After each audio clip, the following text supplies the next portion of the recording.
अस्सलाम वालेकुम। Programme brass tax के साथ एक बार फिर हाजिर खिदमत हैं। आपकी होस्ट है नाम महराज और हमारे डिफेंस स्ट्रेटेजिक एक्सपर्ट जनाब जैद हामिद साहब। अस्सलाम वालेकुम जैद साहब। प्रोग्राम का टॉपिक है Hindu Zionism and threats to Pakistan. आज इसी प्रोग्राम का छठा हिस्सा पेश करने जा रहे हैं। पिछले प्रोग्राम को हमने कंक्लूड किया था डिस्कस करते हुए द ईयर 1980। इनफैक्ट हमने उस पूरे एरा को डिस्कस किया था, 80s को। आज इसी से आगे की बात करेंगे। जैद साहब, मैं चाहती हूँ कि आप एनालिसिस स्टार्ट करें अपना फॉर्मली और थोड़ा सा पिछला समराइज करते हैं। देखिए ना, हमने पिछले प्रोग्राम में प्राइमरीली 1980s का एरा डिस्कस किया था। दैट वाज द टाइम जब पाकिस्तान वाज एग्रेसिवली इंगेज्ड इन अफगानिस्तान जिहाद। और उस सारे दौर में पाकिस्तान की फॉरेन पॉलिसी, हमारी डिफेंस पॉलिसी, दुनिया में हमारा क्या रोल था, वो तमाम मामलात हमने पिछले प्रोग्राम में डिस्कस किए थे। आज उसी से हमें आगे कंटिन्यू करना है, लेकिन इससे पहले कुछ बातें हम करना चाहेंगे। देखिए, हमारे यहाँ बड़ी दिक्कत ये होती है कि सियासत में इख्तलाफात की वजह से लोग किसी भी लीडर की अच्छाइयाँ दरगुजर और इग्नोर कर देते हैं और उसकी बुराइयों को ज़्यादा उभारा और उछाला जाता है। पाकिस्तान को बाज़ तो ऐसे लीडर्स मिले हैं जिनका कोई कंट्रीब्यूशन नहीं रहा है पाकिस्तान को बेहतर बनाने में। हम लियाकत अली खान के इंतकाल के बाद से लेकर 1957 तक तकरीबन वो एरा हमारा कंफ्यूज एरा था। यानी लिटरली हाल ये था कि मफलूज और एक अपाहज लोगों को भी पाकिस्तान का सदर बनाया गया, और जिनकी हुकूमत लिटरली उनकी अमेरिकन सेक्रेटरी चलाती थी कि वो ऐसे मफलूज सरबराह थे पाकिस्तान के कि जिनके अल्फाज उनके स्टाफ को समझ में नहीं आते थे, और वो अमेरिकन सेक्रेटरी जो मर्जी कह देती थी वो कानून बन जाता था। यानी इस हद तक भी हमारा बुरा हशर हुआ। बीच में फौजी हुकूमतें भी आई हैं, सियासी हुकूमतें भी आई हैं। ना कोई फौजी हुकूमत मुकम्मल बुरी थी पाकिस्तान की पॉलिसीज के हवाले से, ना उसमें सारी खामियां थी, ना सारी खूबियां थी। 100% सक्सेसफुल। यही सियासी जमातों का हाल भी रहा है और सियासी लीडर्स का भी। हमें अगर पाकिस्तान की बेहतरी के लिए अपनी गलतियों से सबक सीखना है तो हमें इन तासुबात से ऊपर उठना पड़ेगा। हमें बड़े खुले दिल के साथ और खुले दिमाग के साथ इन तमाम मामलात को देखना पड़ेगा कि हमारे लीडर्स ने कहां पे अच्छाइयां की पाकिस्तान के साथ और कहां बुराइयां की। क्योंकि जब तक हम तासुब की ऐनक लगा के इन मामलात को देखेंगे, और सबसे बड़ी कैजुअलिटी तासुब की ये होती है, हकीकत छुप जाती है, सच छुप जाता है। 1965 से लेकर 1971 के इन्वायरमेंट तक वो अयूब खान का दौर था, उसके बाद यहया खान का दौर आया, लेकिन जुल्फ़िकार अली भुट्टो का बड़ा किरदार था, उसमें बड़ा रोल था उनका, ताशकंद डिक्लेरेशन से लेकर 71 के फॉल तक। और उनका वो किरदार उस दौर में पाकिस्तान के लिए खासा तशवीशनाक था। यानी उसमें खासी बातें ऐसी थी कि जो सख्त काबिल एतराज़ थी, और उस पर खासी आर्गूमेंट्स, खासी बहस, खासी डिबेट्स लोगों ने की, और लोगों की उस पर बड़ी सख्त राय भी है बहुत सारी चीज़ों पे। हमने अपने जो पिछले प्रोग्रामों में बहुत सारी बातें की हैं, उसमें जुल्फ़िकार अली भुट्टो का बड़ा रोल रहा है। मगर हम ये भी क्रेडिट देना चाहते हैं जुल्फ़िकार अली भुट्टो को कि आज जो पाकिस्तान का दिफा है, आज जो पाकिस्तान की फॉरेन पॉलिसी है, जो 80s की दिहाई में पाकिस्तान ने स्ट्रेंथ हासिल की, जो मजबूती हासिल की, उसमें बहुत बड़ा और गहरा ताल्लुक जुल्फ़िकार अली भुट्टो की एग्रेसिव पॉलिसीज का भी। Nuclear programme for one. Zulfikar Ali Bhutto ने पाकिस्तान के बाद मल्टीपल काम किए, गो के उससे पहले जैसे हमने अर्ज किया कि 65 से 71 के दौरान उनका किरदार मशकूक था। उनकी वजह से खासा नुकसान हुआ, क्योंकि वो उन सियासी जमातों में शामिल थे जिन्होंने अयूब की मुखालफत में मुजीब का साथ दिया। लेकिन 71 के बाद उनका किरदार बदल गया। उन्होंने शायद अपनी गलतियों का कफारा भी अदा किया, ये कफारा अदा करने की कोशिश की, और वाकई कुछ बहुत अच्छे काम किए। हम खुल के बात कर रहे हैं इस वक्त। पाकिस्तान का न्यूक्लियर प्रोग्राम जुल्फ़िकार अली भुट्टो ने शुरू कराया। बलूचिस्तान में अफगानिस्तान की तरफ से बगावत बर्पा हो चुकी थी। उस बगावत को कुचलने के लिए सबसे पहले डेयरिंग इनिशिएटिव जुल्फ़िकार अली भुट्टो का था। उन्होंने रोका उसको, उस फसाद को जो अफगानिस्तान की तरफ से बर्पा हो रहा था। पख्तूनिस्तान का मसला आसमान पे खड़ा हो गया था, यानी हमें एक क्राइसिस बर्पा हो गया था पाकिस्तान के लिए। पश्तून सब नेशनलिस्ट अगेन वही अफगानिस्तान से मदद लेके जुल्फ़िकार अली भुट्टो ने उनको वहां पे रोका जाके, और पश्तून सब नेशनलिस्ट के खिलाफ गद्दारी के मुकदमात भी बनाए।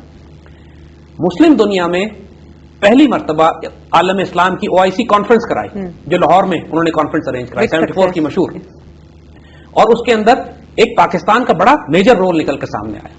भुट्टो ने यह कोशिश की कि इस्लामी मुल्कों का इकोनॉमिक ब्लॉक और मिलिट्री ब्लॉक बनाया जाए। वो बड़े अच्छे काम थे उनके, लेकिन उन्होंने पाकिस्तान के अंदर बड़ी शदीद सियासी गलतियां भी की। यानी उन्होंने जिस अंदाज से दाखिली मामलात को चलाया, जाहिर है वही आखिर में उनके जवाल का बायस बना। इसी तरह 80s की जो पूरी दिहाई है वो जनरल ज़िया का दौर था। अगेन वही बात कि लोगों ने सियासी इख्तलाफात की वजह से उन पे ان کی تمام اچھائیوں کو درگزر کر دیا، تمام اچھائیوں کی طرف دیکھنا ہی بند کر دیا. جو بات ہم پچھلے پروگرام میں ہم نے بات کی تھی کہ پاکستان کی اس سے زیادہ اگریسو فارن پالیسی اور ڈیفنس پالیسی کبھی ہماری تاریخ میں بلڈ نہیں ہوئی تھی جتنی اس 80s کی دہائی میں ہوئی تھی. وہ پروگرام پورا پروگرام ہم نے پچھلا ڈسکس اس پہ کیا. یعنی ہم اس وقت OIC، اس وقت حال یہ تھا کہ عالم اسلام نے پاکستان کو آگے کر دیا تھا as a leader of the Muslim world. United nations میں مسلمانوں کا نقطہ نظر پیش کرنے کے لیے کسی کا انتخاب کرنا تھا تو تمام مسلمان ممالک نے درخواست پاکستان سے کی اور جنرل ضیاء گئے OIC کی مسلمان امت کی طرف سے UN میں نمائندگی کرنے کے لیے، اور پہلی دفعہ UN میں قرآن پاک کی تلاوت ہوئی.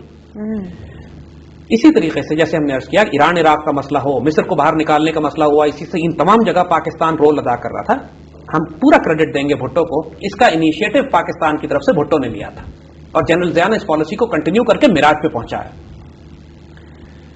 اسی طرح نیوکلیر پروگرام بھٹو کا شروع کیا تھا اور جنرل ضیاء نے اس کو میراج پہ پہنچایا.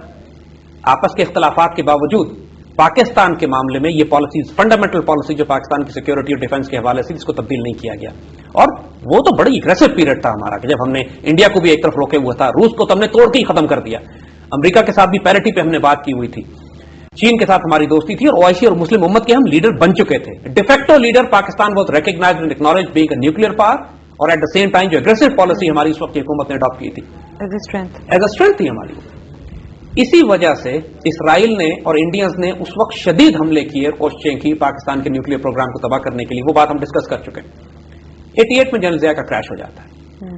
اب ہم یہاں پہ کچھ داخلی سوال اٹھانے کی بات کریں گے. دیکھیے ہمارے ملک کا صدر تھا، وہ کسی کو بھی کوئی اختلاف ہو، 29 فوجی افسر اس کے ساتھ گئے. امریکیوں کی تو بات ہمیں سمجھ میں آتی ہے کہ اس کریش کی انکوائری رکوائی انہوں نے، کیونکہ ان کو معلوم تھا کہ اس کے اندر اسرائیلی انوالوڈ ہیں، انڈینز انوالوڈ ہیں. ہم نے یہ بات بھی کی تھی کہ American ambassador to India Gunter Dean, اس نے تو صاف صاف کہہ دیا تھا، جس کی وجہ سے گنٹر ڈین کو پاگل ڈکلیئر کر کے نوکری سے نکال دیا. ہم سوال یہ کرتے ہیں کہ اس وقت سے لے کر آج تک پاکستان میں اتنی حکومتیں آئی ہیں، پاکستانیوں نے کیوں نہیں انکوائری کروائی اس کریش کی؟ کیا اسرائیل کو اتنی آزادی ہے کہ ہمارے ملک میں آئے، ہمارے ملک کے صدر کو اور اس کے ساتھ 29 افسروں کو شہید کرے، ہمارا جہاز کریش کرائے اور اس کے بعد خاموشی سے نکل جائے، اور ہمارے ملک میں اس کا اتنا انفلوئنس ہو کہ اتنے برس گزرنے کے بعد اس کی انکوائری نہیں کرائی جا رہی؟ تو آپ کے خیال میں کیوں نہیں کرائیں؟ یہ بڑا تکلیف دہ سوال ہے، کیونکہ اس کے بعد اتنی زیادہ سکسیسو گورنمنٹس آئی ہیں جن کا اتنا پولیٹیکل ڈیوائڈ سے تعلق ہے. اس کے بعد بے نظیر کی گورنمنٹ آئی، پھر نواز کی گورنمنٹ آئی، پھر کیئر ٹیکرز گورنمنٹ آئی، ملٹیپل گورنمنٹس آئیں بے نظیر اور نواز کی، اس کے بعد فوجی حکومتیں بھی آئیں، لیکن انکوائری کیوں نہیں کرائی جاتی؟ کیونکہ اس کا مطلب یہ ہے، انکوائری نہیں کرانے کا مطلب یہ ہے کہ ہم نے پھر اپنی غلطی سے سیکھا کچھ نہیں. اگر کوئی سیکیورٹی بریچ ہوا تھا ہمارے سرحدوں میں، ہمارے وجود میں، ہم نے اس کو معلوم کیوں نہیں کیا؟ کیونکہ یہ بڑا ایک سیریس مسئلہ ہے، اور جس طریقے سے بات ہم کرتے ہیں ہم اپنی غلطیوں سے سیکھتے نہیں ہیں، اور بہت ساری چیزیں ایسی ہیں جن کے کفارے ابھی ڈیو ہیں. We need to find out کہ جنرل ضیاء کو کس نے کریش کیا تھا، کون رسپانسبل تھا، اور یہ بات اگر ڈکلیئر ہو جاتی ہے کہ اسرائیل انوالو تھا اس کے اندر، تو اسرائیل کے خلاف ایک ڈکلیئرڈ فورن پالیسی ہونی چاہیے کہ ہم بھی اسرائیل پہ اسی طرح، اب اسرائیل کو ایک ڈکلیئرڈ دشمن کے طور پر ہمیں شامل کر لینا چاہیے. On the lines of Iran, دیکھیے ہم عرض کریں آپ کو، پاکستان جب امریکہ کا دوست تھا، 68 کی آئی تھنک آلموسٹ کی بات ہے، شاید اس سے پہلے کی، کہ پشاور میں پاکستان نے امریکہ کو ایک بیس دیا بڑابیر کا. بڑابیر کا ایئر بیس امریکہ کے پاس تھا. یہاں سے امریکن نے U-2 کے جاسوس طیارے کی فلائٹ کی جو پورا روس کراس کر کے روس کی فوٹوگرافی کر رہے تھے، جاسوسی کر رہے تھے. گیری پاورز اس کا پائلٹ تھا. اس جہاز کو روسیوں نے مار گرایا. جب روسیوں کو یہ پتا لگا کہ یہ پشاور سے فلائٹ اڑی تھی، تو روسیوں نے پاکستان پر ریڈ مارک لگا دیا کہ آئندہ نیوکلیئر اسٹرائک پاکستان پر کی جائے گی. زید صاحب اس وقت ہوا ایک بریک کا، ہم یہی بات دوبارہ کنٹینیو کریں گے مگر بریک کے بعد.